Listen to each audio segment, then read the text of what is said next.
Today I'm going to review the recently refreshed Audi SQ5. The design was tweaked, it has more safety tech, and most importantly, it's a bit quicker. And this one is green. Let's find out if it's any good. But first, an SQ5 montage. It's not that easy to be green. Having to spend each day on the leaves. When I think it could be nicer being red or yellow or gold, or something much more colorful like that. The Q5 is Audi's best-selling crossover in the United States. It's actually their best-selling car in the United States, and it's just undergone a refresh. A few exterior changes, some subtle interior tweaks, some changes to the transmission to make it a bit quicker. Will this update allow Audi to continue to sell the Q5 in huge numbers? And should you pony up the extra cash for an SQ5 over a base Q5? All right, so first we have to talk about this color. It's called District Green. It's a $600 option, but if you're looking to buy an SQ5, I beg you to get it in this color. It's so good.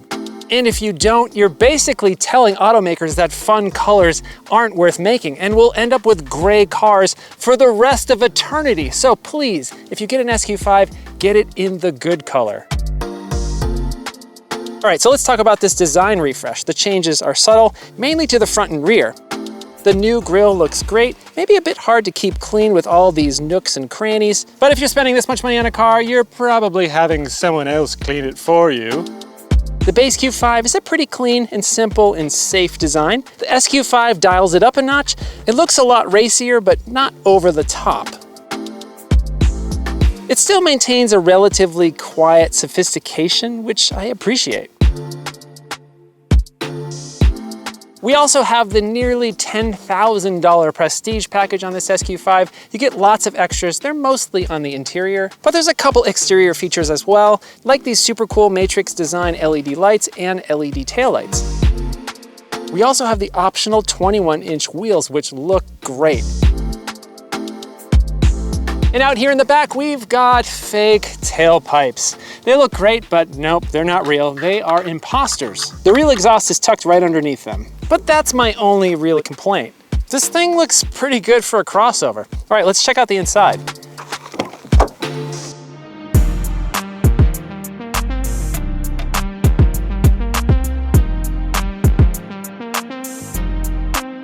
Okay, so we're in an Audi, so you know the interior is gonna be good. The materials are on point, the fit and finish is perfect. There's carbon fiber trim all around. Carbon fiber isn't my favorite, but it certainly does reinforce the sporting intentions of this vehicle. The design in here is clean, it's sophisticated, maybe a touch safe. There aren't any weird or off-the-wall design elements. And actual buttons and knobs for nearly all the controls, which I appreciate. And this one in particular has the optional Nappa leather seats. The black and gray colors in here are a bit drab, but the seats do look fantastic. They're super comfortable, maybe a bit firm, but really nice. They're heated, but not ventilated. And I don't want to be a luxury car snob here, but I feel like if you're paying this much money for a vehicle, they probably should be ventilated too. I mean, come on, we need the high-class features in this high-class car. The steering wheel is very comfortable. The virtual cockpit comes with this prestige package. It looks awesome. You can change the views to show the map at full screen, which is really nice. Overall, it's simple, but very easy to read, easy to understand. I love it. Now, some Audis have two touchscreens, but in the SQ5, we've got one single touchscreen right here in the center. And some people might complain, oh, it kind of looks like it's tacked onto the dashboard. And yeah, it sort of looks like that, but really, ultimately, this is a really good position for this screen. It's right within reach. You get an ever-present home button, which is really nice. This Audi system works great as expected. It's simple, it's very responsive, it's customizable. You've got wireless CarPlay, but wired Android Auto. And in this Prestige package, you've got a 360 top-down view, which looks really good. And the optional Bang & Olufsen audio system sounds fantastic. It's got 3-zone climate control. It's very easy to use, and the knobs have a very satisfying feel and click to them. There's really good visibility out all directions. Legroom is really good. I'm 6'3", I have plenty of space in here. I can put the seat all the way back, and I have more than enough space. Headroom is great, even with this big panoramic sunroof. The center console looks good. Storage isn't the best. It does have some rubberized pockets, which are cool, but the spaces are a bit small. There does seem to be a fair amount of wasted space right in the center area. This wireless charger actually slides back and forth. You can have it cover the cup holders or kind of hide underneath this armrest, which initially I thought was a little weird, but it's actually kind of cool. And this center console is pretty tiny, but there is one USB-C port hiding in there. And right here, you've got kind of smallish cup holders, but one of them is heated and cooled. So that's actually pretty neat. That's a high-class luxury feature.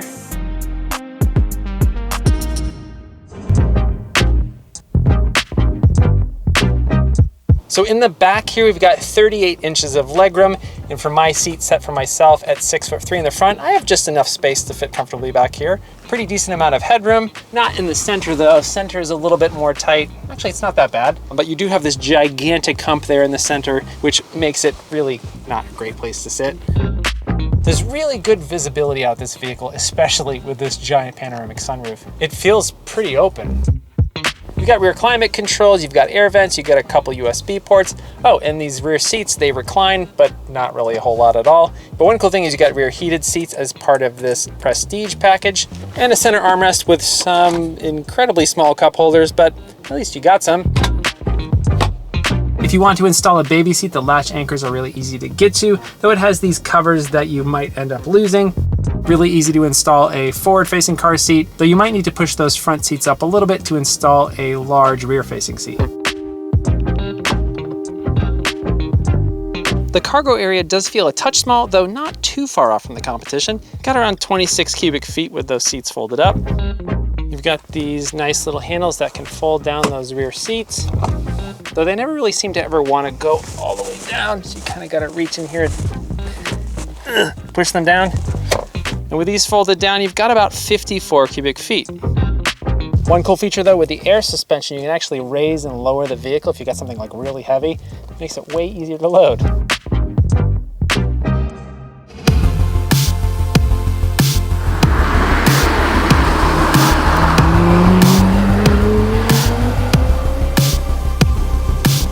Okay, so we're in a sporty Audi. Let's see how quickly this thing can get to 60 miles an hour. Now, Audi says that the launch control has been recalibrated. Let's see how it does. And now, through the magic of editing, I'm here with my daughter to do a 0 to 60 test because she really likes to go fast, so I gotta have her with me. So how quickly do you think this thing will go? Really fast. Okay, you wanna give us a countdown? 3, 2, 1, take off! It goes really fast. It does go really fast. Woohoo! So under the hood, we've got the same 3-liter turbocharged V6 that we had before. It makes 349 horsepower and 369 pound-feet of torque. That's actually 88 more horsepower than the base Q5 and 96 more pound-feet of torque than the base Q5. So there's some serious grunt under the hood. Now, Audi has also tweaked the automatic transmission. First gear through fifth gear have shorter gear ratios, which means that it will more likely be a power band when you're at lower speeds, which in turn means better acceleration. The shifts aren't super quick. This isn't a dual clutch transmission after all. So there can be a bit of a downshift lag if you floor it and you really need to be in a different gear. But once you're on it, the shifts are decently quick enough to be satisfying. Though even in dynamic mode, which is the sport mode, this thing tends to short shift, where it really tries to maximize fuel economy over performance. I wish it held the gears a little bit longer in that mode, but I guess that's what the paddle shifters are for. And I do prefer driving this vehicle with paddle shifters. That way, you can always be in the right gear for the right situation, especially on a road like this.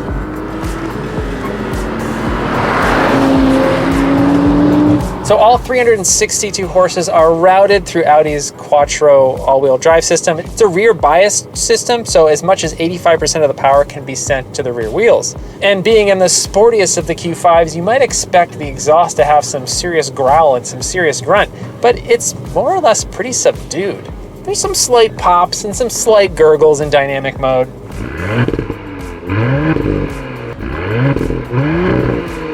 But not so much where it annoys everyone around you, and I think that's very intentional. The more I drive the SQ5, the more I realize that it's not a hardcore performance crossover. It's more of a luxurious and refined SUV that just so happens to have a lot of power under the hood. So yeah, I'd appreciate it if the exhaust note had a little bit more character. Maybe it was a touch more aggressive, but I tend to like things that are very juvenile, so it's probably good how it is. The good news is, on a road like this, the SQ5 doesn't really allow you to make any mistakes. It kind of understeers a little bit, the tail doesn't wildly fly out of line. It's all very business-like. So on this SQ5, we have the $3,000 S Sport package, which includes the adaptive air suspension, sport rear differential, and red brake calipers, because red paint means faster, right? And this thing, it just rides so nice. You throw it into comfort mode and you're in for a silky smooth, peaceful jaunt down the road, even over broken pavement. You set the drive select to all road and your ground clearance goes up significantly. You could actually take this thing on some unpaved roads, though I'm not really sure how often you take a vehicle like this off the pavement, but I'm most interested in the dynamic setting, which sets the car down lower. It changes the throttle response, it adjusts the sound of the exhaust, and firms up the steering feel a bit more. Now, before we talk about handling, it's important to note that this SQ5 has yet another option. It's the optional dynamic steering, which will set you back about $1,100. This is basically variable ratio steering, so the ratio changes depending on your speed. At low speeds, it makes it easier to maneuver around parking lots. When you're dodging shopping carts and fighting for spaces at your local Costco, you want to have quick steering for that. And at higher speeds, it changes to offer a better feel on a road like this. Though in general, there isn't a whole lot in the way of road feedback. You end up driving a little bit more with your eyes than you do with the feel you get through the steering wheel. Though of course, yes, you should always be driving with your eyes, but steering with really good feedback can help you get around these corners a lot faster and keep you from careening off of the edge of a cliff. So yeah, even in dynamic mode, this isn't quite firm enough for spirited driving, but it's decent. Now, the S Sport package also comes with that sport rear differential, which gives you torque vectoring. And yes, you can definitely feel it help you transition through these corners. And that's a pretty satisfying feeling. It does feel pretty nimble for a 4,400 pound car. There's really not much body roll at all in these corners. It really just kind of sticks. And the brakes are fantastic. But overall, it feels just a touch soft, which on a road like this, it's not really all that much fun. And no, I don't mean that in a bad way. The more I drive this vehicle, the more I realize that this is just not the machine that's meant to slay every last inch of a canyon road. Audi knows their target audience. This is sporty where it needs to be in things like acceleration and looks and the quick steering. And that's most likely going to please the vast majority of people looking to buy this car. With the S and the SQ5 name, I was expecting this vehicle to be just a touch more aggressive, a touch more raw, but that's just not what this car is all about. Most buyers of the SQ5 won't be driving as much like an idiot as I do, thankfully, and I think that a slightly softer ride is most likely going to be much appreciated. If you want a more hardcore driving experience, you might want to go for something like the Macan Turbo, or just beg that Audi builds an RSQ5, which they probably won't, sadly.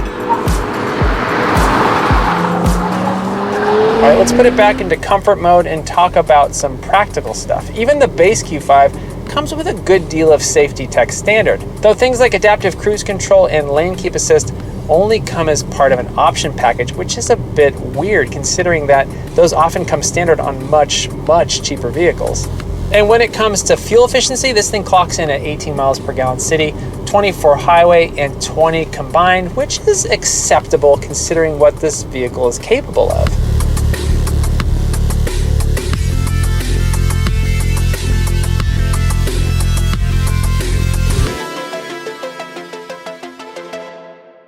All right, so what does all of this cost you? The SQ5 starts at just under 54 grand, and it comes with a good list of standard equipment. The Prestige package costs nearly 10 grand, but if you've got the cash, it comes with a ton of great features that are absolutely worth it. As tested, adding in the S Sport package, dynamic steering, special wheels, Napa leather seats, and we're looking at nearly $72,000. That's a good chunk of change for a vehicle this size, and it's a whole lot more than the base Q5, which starts at around 48. Wait a minute, I'm being told that the plug-in hybrid Q5 makes even more power than this SQ5 does. That's weird. How can that be? The plug-in version is nearly as quick, it's cheaper, and it gets way better fuel economy, 50 miles per gallon combined, and it's got more power. I'm not sure there's much cross-shopping between those two vehicles, but there probably should be. Sure, it won't have the, quote, sporting intentions of this SQ5, but in terms of power, they're closely aligned. You could consider the Mercedes-Benz GLC43 or the BMW X3 M40i. The Audi is a bit more understated, which may be a pro or a con, depending on your taste. The other two offer a touch more power, and the BMW is likely to be more fun to drive. But I don't think the BMW looks as nice as this Audi does.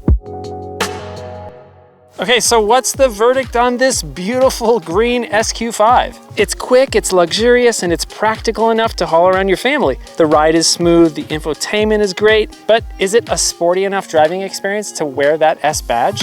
The SQ5 has never really been about a raw performance driving experience. It gives you the power, it gives you some of the nimble handling, but it smooths out the rough edges. It keeps things a touch subdued, even in dynamic mode. You buy an SQ5 because you want the luxury, practicality, and tranquil driving experience of a Q5, but with a bunch of extra power on tap when the need arises. Yes, the price can certainly give you bad dreams at night when you start adding up those options, but the SQ5 can most certainly deliver when you put that right foot down, and it's got the level of refinement that you come to expect from an Audi. And you just feel good driving it because it looks so nice, especially in this green color, which if you get an SQ5, you must get this, or I'm going to be writing you a strongly worded letter.